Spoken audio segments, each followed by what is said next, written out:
राम जन्म के हेतु अनेका परम विचित्र एक ते एका। राम जन्म के कई कारण हैं, लेकिन 5 कारण विशेष है, वो मैं आपको बताता हूँ। ऐसा भोलेनाथ ने कहा। सावधान माताओं, मेरा निवेदन है, इधर से आकर अब आगे हैं तो बैठ जाइए, लेकिन इधर से बैठने की बजाय पीछे कोशिश कीजिए कि पीछे बैठ जाएं आप लोग, तो उधर ज्यादा सही रहेगा। हाँ, अब जो आगे हैं वो बैठ जाइए। इधर जो माताएं बैठी है, बेटा आप लोग अब कोई आए ना तो उनको पीछे भेज देना, ठीक है? वो जगह खत्म कर दो, उधर पूरी पैक कर दो उसको, उधर से आने मत देना। अब इधर इसको पूरा पैक कर दो, क्योंकि इधर से आप बैठ भी जाओगे तो 2 घंटे के बाद गर्दन दुखेगी। ऐसे सुनोगे कथा, इसके लिए पीछे बैठेंगे तो ठीक ठाक ढंग से सुन पाओगे आप। तो जो बाद में आ रहे हैं वो पीछे बैठेंगे, बीच में जो बच्चे हैं बिल्कुल हल्ला नहीं करेंगे और बहुत शांति से कथा सुनेंगे, क्योंकि शंकर जी कथा प्रारंभ करना है। सुनो पार्वती, मैं तुम्हें राम कथा सुनाता हूँ। 5 कारण है भगवान के अवतार के। राम जन्म के हेतु अनेका परम विचित्र एक से एका। क्यों भगवान अवतार लेकर आए? पहला कारण सुनिए। पहला कारण क्या है? आहा, क्या बात है।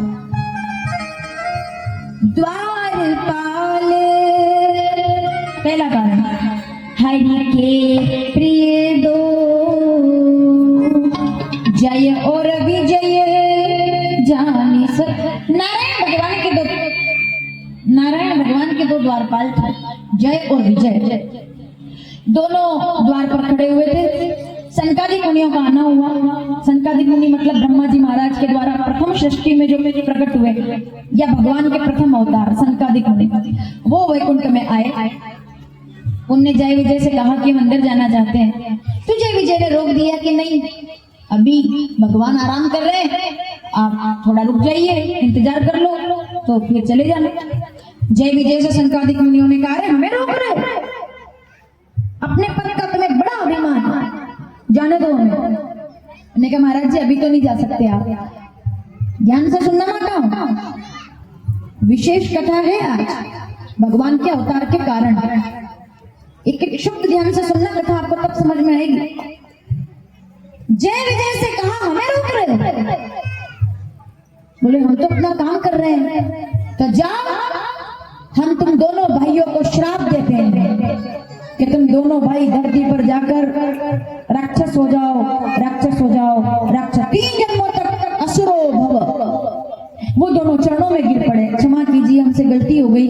अब वो तो चरणों में पड़े हुए थे, तभी नारायण भगवान दरवाजे पर प्रकट हो गए। बोलिए नारायण।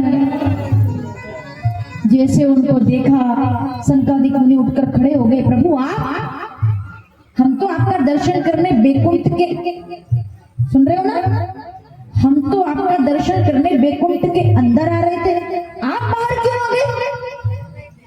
हम तो अंदर आ रहे थे, आप दरवाजे पर क्यों आ गए?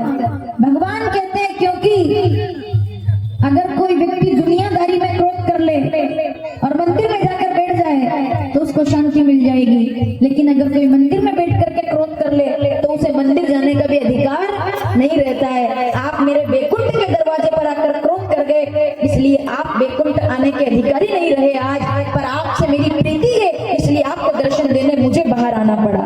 क्योंकि जो मंदिर में क्रोध कर ले उसे मंदिर जाने का अधिकार, जो बैकुंठ के दरवाजे पर क्रोध कर ले उसे बैकुंठ जाने का अधिकार नहीं है। क्या किया आपने? बोले हमने इनको श्राप दिया है। क्यों दिया श्राप? ये तो अपना काम कर रहे थे, आपको जल्दी दर्शन करने की थी, मतलब वीआईपी दर्शन वाला सिस्टम ऊपर से ही चला आ रहा है। ये वहां भी था, ये बीमारी वहां पर भी थी जो अभी भी कई मंदिरों में देख रहे हो आप। बड़ी समस्या, मंदिर में जाओ तो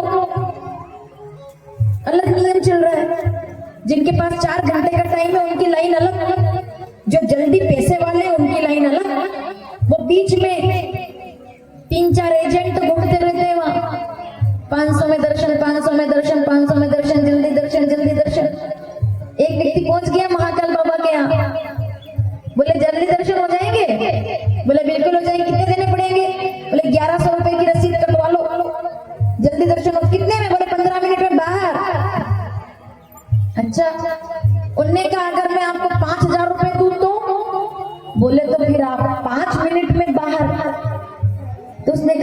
करो, अगर 500 रुपए में आधे घंटे में दर्शन होते हैं, 1100 में 15 मिनट में दर्शन होते हैं, और अगर 5100 में 5 मिनट में दर्शन होते हैं, मैं तुमको 51,000 देता हूँ, भगवान को ही बाहर ले आओ।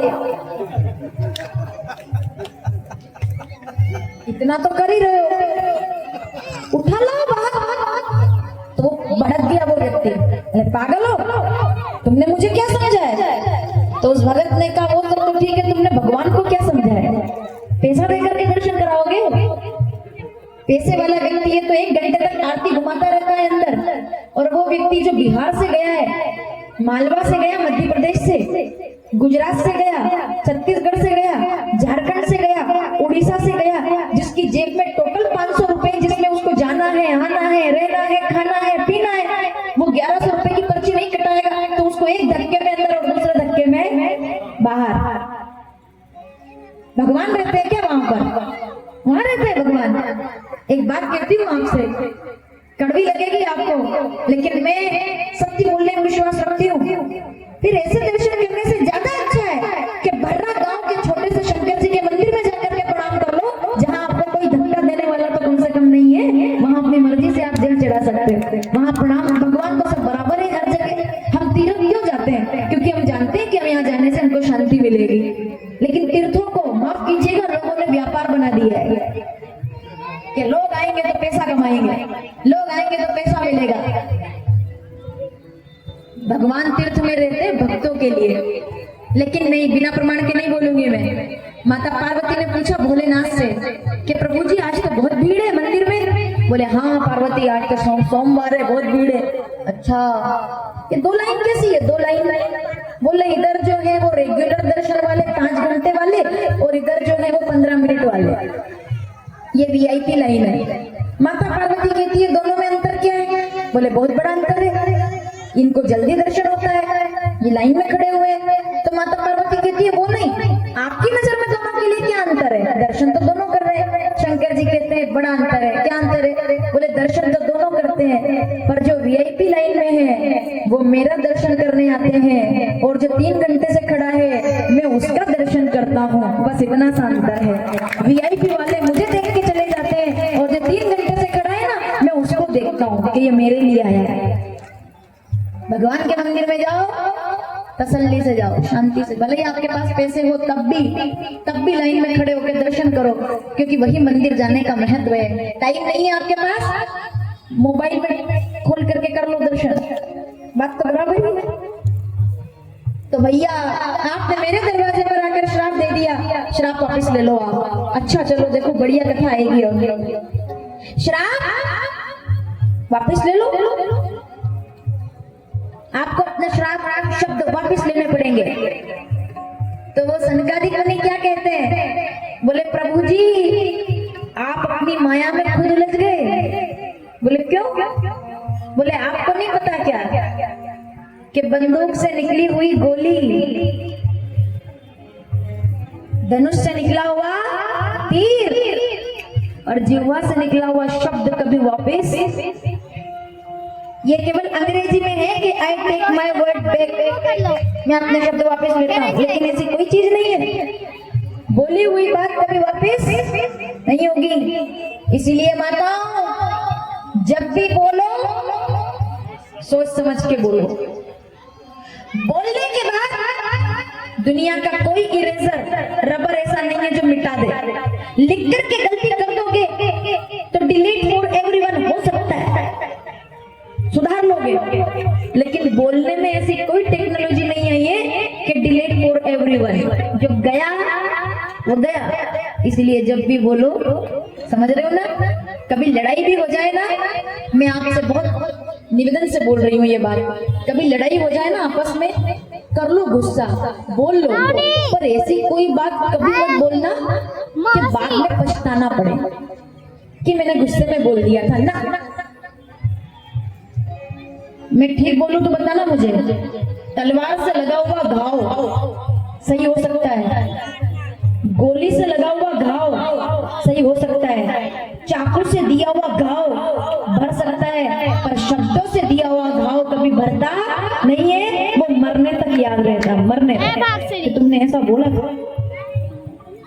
शब्द का गांव खतरनाक होता है भाई ना, बिना प्रमाण के नहीं बोल रही हूँ। चलो जल्दी से याद दिलाओ नाम, मैं तो भूल गई।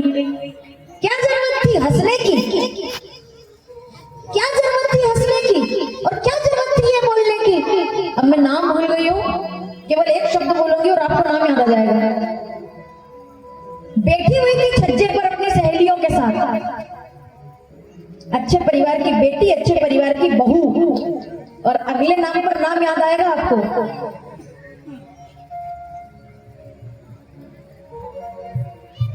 गिर गए 100 लड़के सामने, जहाँ पानी था वहां दिखाई नहीं दिया, और जहाँ नहीं था वहां दिखाई दिया।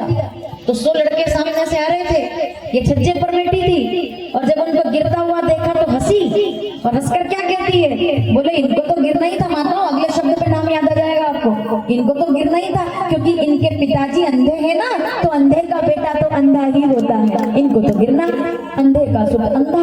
समझ में आ रहा? अगर ये 2 शब्द ना बोले होते तो भरी सभा में साड़ी खींचकर नग्न कर दो, ये बात सुनने की जरूरत नहीं पड़ती। उस दिन दुर्योधन ने, मुझे दुर्योधन का नाम याद है लेकिन वो देवी का मैं भूल गई, जिसके बारे में बात चल रही है। सावधान, 5 पांडव जिनके हमेशा संरक्षण में जिनको रखते हैं, माता कुंती की बहू, द्रुपद कन्या देवी द्रौपदी, भरी सभा में साड़ी खींचकर नग्न। क्यों? क्योंकि जैसा दोगे वो वापस आएगा, जैसा इस समाज को दोगे वो वापस, सम्मान दोगे तो सम्मान आएगा, अपमान दोगे तो अपमान आएगा। इसलिए जब भी बोलो लड़ो ना, लेकिन लड़ने में ऐसी कोई बात मत बोल दो कि बाद में एक जगह बैठो तो नजर ना मिला सको। आ रही है मेरी बात समझ में? एक जगह बैठोगे कल से वापस, तो ऐसी बात मत बोलो कि नजर ना मिला सको, क्योंकि बोलना कला है और मौन रहना सबसे बड़ी कला है। तो भैया भगवान कहते हैं शब्द वापस ले लो, संकादिक नहीं कहते हैं ये तो नहीं होगा भाई, शब्द तो बोल दिया, वो बोल दिया, लेकिन हम वरदान देते हैं ये दोनों भाई राक्षस बनेंगे, पर इन दोनों का 3 जन्मों तक उद्धार करने के लिए प्रभु आपको अवतार लेना पड़ेगा, ये हमारा वरदान है। वो दोनों भाई दिति और कश्यप, कश्यप ऋषि की 2 पत्नियां, वैसे तो कई पत्नियां हैं लेकिन वनिता, कद्रू, दिति, अदिति आदि में ये मुख्य पत्नियां हैं, दिति, अदिति। अदिति के घर आदित्य, 12 आदित्य सहित कई देवता, और दिति के घर दैत्य, क्योंकि शाम के समय इन्होंने गर्भ धारण किया था, तो इनके घर 2 राक्षस जन्म लेकर आए, हिरण्याक्ष, हिरण्यकश्यप। हिरण्याक्ष का वध करने के लिए वराह भगवान को आना पड़ेगा। अब मैं आपको कथा सुनाने जा रही हूँ हिरण्यकश्यप की। हिरण्याक्ष का वध करने वराह भगवान आए पार्वती, और अब मैं तुम्हें सुनाता हूँ कि हिरण्यकश्यप का वध करने के लिए किसको आना पड़ा। खम्बा चीर करके नरसिंह भगवान प्रकट होकर के आए, नरसिंह भगवान को आना पड़ा। नरसिंह भगवान क्यों आए, क्यों आना पड़ा?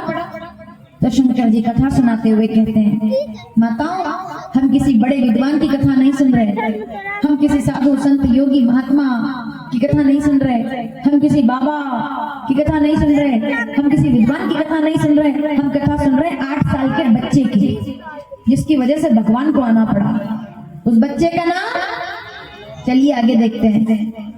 हिरण्यकश्यप और कयाधु का बेटा भक्तराज। बोलिए प्रहलाद जी महाराज की। बड़ी प्यारी कथा है, सुनेंगे? ये राम कथा में एक प्रसंग मुझे बड़ा अच्छा लगता है।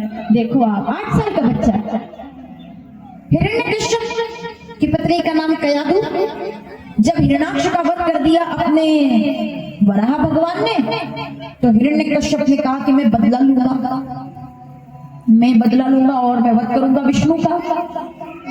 ठीक है, लेकिन उसके लिए बलवान बनना पड़ेगा, तो वरदान लेने पड़ेंगे।